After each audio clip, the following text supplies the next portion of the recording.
हम चाहे इस बात को कितना ही दकियानूसी क्यों न माने, लेकिन हर धर्म में ऊपरी हवाओं के होने की बात कही गई है।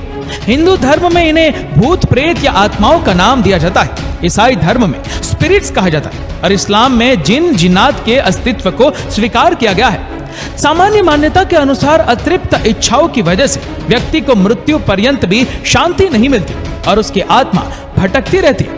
लेकिन शास्त्रों में प्रेत योनि मिलने का एक और कारण भी दर्ज है और वो है कर्म। इंसान के कर्म उसे राजा भी बनाते हैं और उससे राजपाट सब कुछ छीनकर अर्श से फर्श पर भी ले आते हैं। कहा जाता है कि जीवन काल में अपने माता पिता की अवहेलना करने वाले, दुष्ट प्रवृत्ति वाले, बुरे कार्यों में लिप्त व्यक्ति की आत्मा शरीर त्यागने के बाद भी इसी भूलोक पर भटकती रहती है। ऐसी अतृप्त और भटकती आत्माओं को प्रेत कहा जाता है और इस योनि को प्रेत योनि।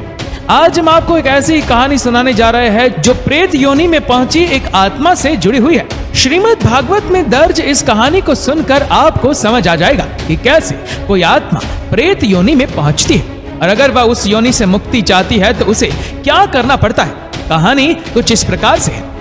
लंबी तपस्या करने के बाद जब गोकर्ण वापस अपने घर आता है तो वह देखता है कि उसका घर एकदम वीरान हो गया है। भीतर प्रवेश करने के बाद उसने देखा कि चारों तरफ सब सुनसान है और सब खाली पड़ा हुआ है। किसी तरह उसने रात में अपने घर में रुकने के लिए व्यवस्था की।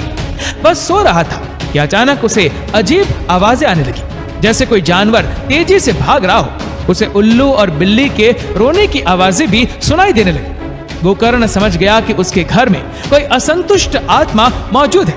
वह जोर से चिल्लाया, कौन हो तुम? यहाँ क्या कर रही हो? गोकर्ण की आवाज के बाद अचानक किसी के रोने की आवाज आने लगी। कुछ दिखाई तो नहीं दे रहा था, लेकिन रोने की आवाज बहुत तेज तेज आ रही थी। इतने में आवाज आई, गोकर्ण, मैं तुम्हारा भाई धुंधकारी हूँ। मैं बहुत परेशान हूँ, बहुत कष्ट में हूँ। भूख लगती है पर कुछ खा नहीं पाता, प्यास लगती है पर पानी तक नहीं पी पाता। शरीर नहीं है पर ऐसा महसूस होता है जैसे मैं जल रहा हूँ। मैं एक प्रेत बन गया हूँ, मेरी सहायता करो। गोकर्ण ने उस प्रेत से कहा, भाई धुंधकारी, तुम यहाँ कैसे भटक रहे हो? मैंने खुद तुम्हारा पिंड दान किया है। धुंधकारी ने कहा, अपने जीवन काल में मैंने पिताजी को बहुत तंग किया, जिसकी वजह से वह वन में चले गए। उनके जाने के बाद मैं अपनी अनैतिक जरूरतों को पूरा करने के लिए माँ से पैसे लेता था। जब माँ नहीं देती थी तो उन्हें मारता भी था। मेरे बुरे व्यवहार से माँ बहुत निराश थी। उन्होंने कुएं में छलांग लगाकर आत्महत्या कर ली। फिर गोकर्ण बोला, जिसने अपने माता पिता को इतना परेशान किया हो, क्या मात्र पिंड दान करने के बाद उसकी आत्मा का भला हो सकता है? नहीं, अब तुम्हें ही मेरी सहायता करनी होगी।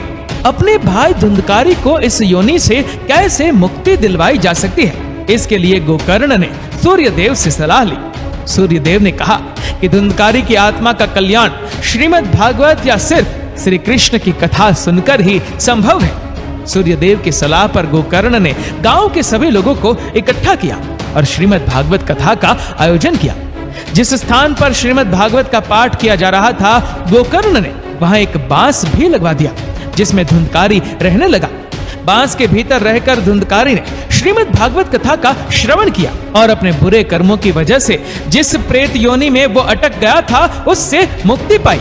आप खुद ही सोचिए कि माता पिता जिन्होंने हमें जीवन दिया, हमें लाड प्यार से पाला, हमारी हर जरूरत का ध्यान रखा, उन्हें जीवन भर तंग करने वाले व्यक्ति को मुक्ति कैसे मिल सकती है? दोस्तों, इस वीडियो को लेकर आपकी क्या राय है नीचे कमेंट करके जरूर बताएगा। और अगर आपको वीडियो अच्छा लगा हो तो इस वीडियो को लाइक करेगा, शेयर करेगा ज्यादा से ज्यादा लोगों तक, और ऐसे ही और भी स्पिरिचुअल वीडियोस के लिए सब्सक्राइब करें हमारे यूट्यूब चैनल को और फेसबुक पर फॉलो करें हमारे पेज को। धन्यवाद।